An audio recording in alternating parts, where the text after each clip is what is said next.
Hi, my name's Mike. I'm the owner of Micnix Productions. I have over 20 years experience as a musician, songwriter, producer and engineer, and I thought I'd start off 2019 with a video about mastering.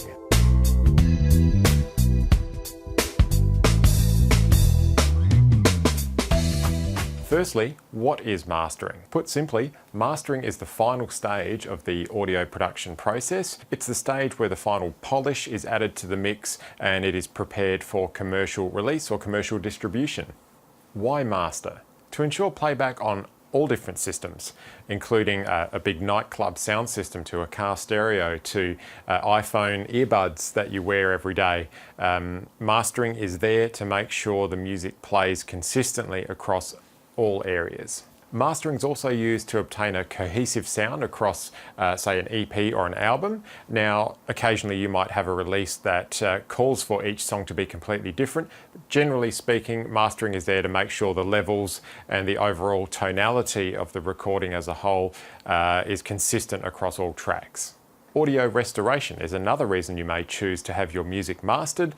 Restoration simply means removal of unwanted noises, pops, clicks, audio interference and things like that. It's a bit of a trade-off between using these tools and the end result. Ideally, you want to fix these things during the mix or the recording stage. Using them at the mastering stage, quite often you can lose a bit of fidelity depending on how aggressive you need to be to get rid of the artifacts, so certainly use with care at all times. When to master?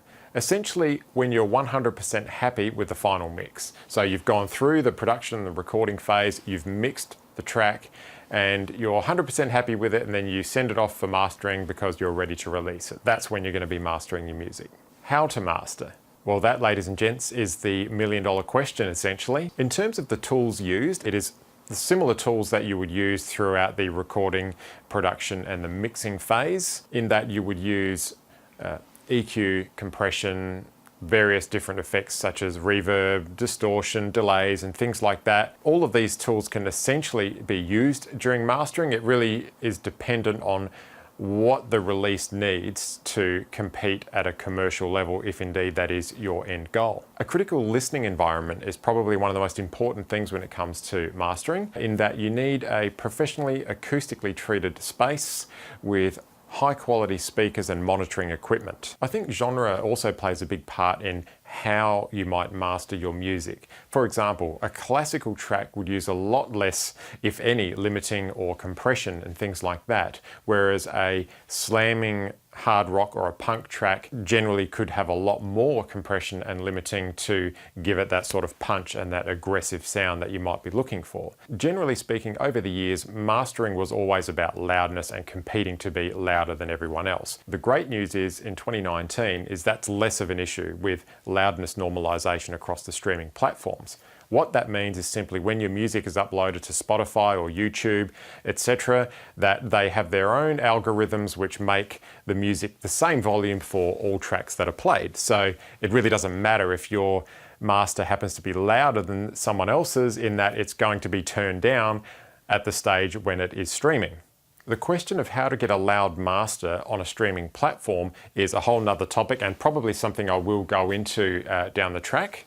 So what are some options for mastering in 2019? Well, there's a lot of options. Firstly, if you're the home producer or the home recording artist and you do everything yourself, from recording, mixing, right through to mastering, well, I'm sure you're probably already aware that there are a number of software programs and plugins that you can use in your own DAW and get a halfway reasonable master yourself. Secondly, you can use some of the available online automated mastering services that are out there. There's a wide variety of reviews, both pros and cons, for using that particular type of service as well. And finally, you've got the traditional mastering engineer. Now, I think as with mixing and production and all of those aspects of recording, selecting your mastering engineer is really a very personal thing. Quite often people will select a mastering engineer that has mastered music that they really like, or something that they really like the sound of. So it really comes down to what you're looking for as an artist for your release. My best suggestion would be to do some research if you're looking at employing a mastering engineer. Perhaps do some research on their back catalogue of work or some of the artists they've worked with also. Certainly find what works best for you. If you have any questions, feel free to drop some comments below or send me an email. Visit my website. Happy to talk in a lot more detail about the topic of mastering. In the meantime, all the best with your music and look forward to speaking to you soon.